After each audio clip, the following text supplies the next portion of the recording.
চেন্নাই টেস্টে ভালো অবস্থানে নেই বাংলাদেশ। বাংলাদেশকে জিততে 515 রানের হিমালয় সম টার্গেট দিয়েছে ভারত।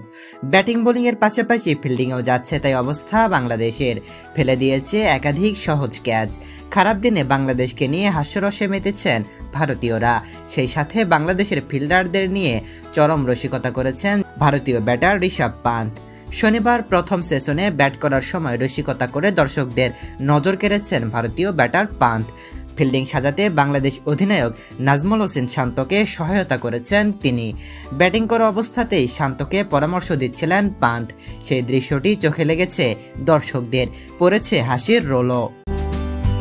শান্তকে লক্ষ্য করে পান্থ বলেন, এক ফিল্ডারকে এখানে নিয়ে এসো। ভারতীয় ব্যাটারের দেওয়া পরামর্শ অনুযায়ী নির্দেশিত স্থানে ফিল্ডার আনেন শান্ত।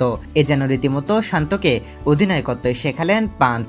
সামাজিক যোগাযোগ মাধ্যমে একটি ভিডিওতে দেখা গেছে, সেখানে শান্তকে লক্ষ্য করে পান্থ বলেন, এখানে একটা ফিল্ডার নিয়ে এসো, এখানে বেশি ফিল্ডার নেই।